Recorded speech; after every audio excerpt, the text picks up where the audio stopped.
I wake up in the morning and I want to reach for my phone.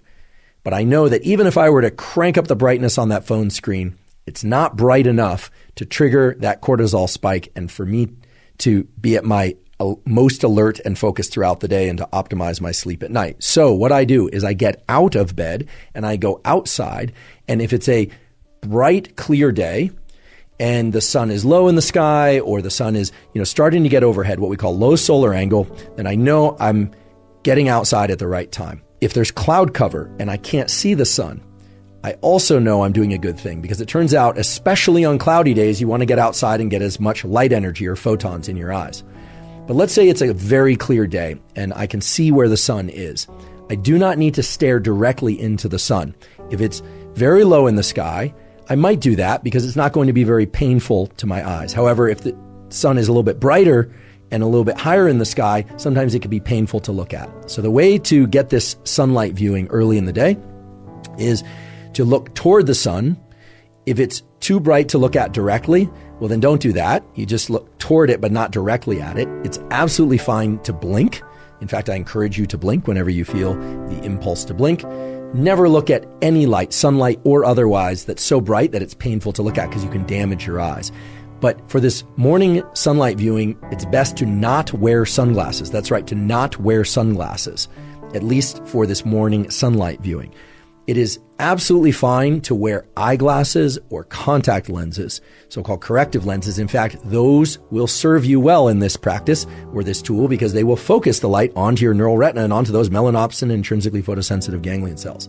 If your eyeglasses or contact lenses have UV protection, that's okay. There's so many different wavelengths of light coming from the sun, and they are bright enough that they will trigger the mechanisms that you want triggered at this early time of day. So try and get outside, ideally within the first 5 minutes of waking, or maybe it's 15 minutes, but certainly within the first hour after waking. I want to share with you 3 critical things about this tool of morning sunlight viewing. First of all, this is not some woo biology thing. This is grounded in the core of our physiology. There are literally hundreds, if not thousands, of quality peer-reviewed papers showing that light viewing early in the day is the most powerful stimulus for wakefulness throughout the day, and it has a powerful positive impact on your ability to fall and stay asleep at night. So this is really the foundational power tool for ensuring a great night's sleep and for feeling more awake during the day. Second of all, if you wake up before the sun is out, you can and probably should flip on artificial lights in your internal home environment or apartment or wherever you happen to live if your goal is to be awake. Right? If you wake up at 4 a.m. and you need to be awake, well, then turn on artificial lights. Once the sun is out, however, once the sun has risen, then you still want to get outside and view sunlight. Some of you will wake up before the sun comes out, and if you're asking whether or not turning on artificial lights can replace sunlight at those hours, unfortunately, the answer is no. Unless you have a very special light, we'll talk about what kind of light, the bright artificial lights in your home environment are not, I repeat, are not going to be sufficiently bright to turn on the cortisol mechanism and the other wake-up mechanisms that you need early in the day. The diabolical twist, however, is that those lights in your home or apartment or even on your phone are bright enough to disrupt your sleep if you look at them too late at night or in the middle of the night. So there's this asymmetry in our retinal, our eye biology, and in our brain's biology, whereby early in the day, right around waking, you need a lot of light, a lot of photons, a lot of light energy. And artificial lights generally just won't accomplish what you need them to accomplish. But at night, even a little bit of artificial light can really mess up your so-called circadian, your 24-hour clocks, and all these mechanisms that we're talking about. So if you wake up before the sun is out and it's still dark, please turn on as many bright artificial lights as you possibly can or need, but then get outside once the sun is out. On cloudy days, you especially need to get outside. I repeat, on cloudy days, overcast days, you especially need to get outside and get sunlight. You just need to get more of it. Now, how much light and how much light viewing do you need?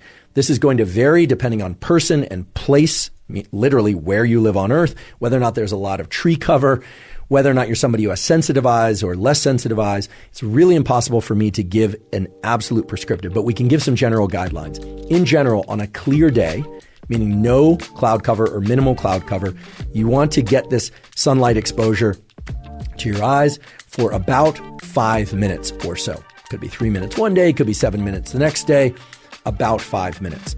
On a day where there's cloud cover, so the sun is just peeking through the clouds or it's more dense cloud cover, you want to get about 10 minutes of sunlight exposure to your eyes early in the day.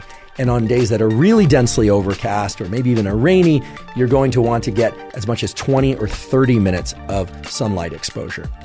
Another key thing is do not forget about, just don't try and get this sunlight exposure through a windshield of a car or a window, whether or not it's tinted or otherwise. It takes far too long. It's simply not going to trigger the relevant mechanisms.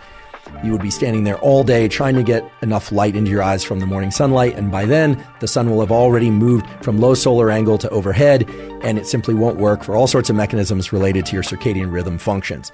So just don't try and do it through a windshield, sunglasses, or a window.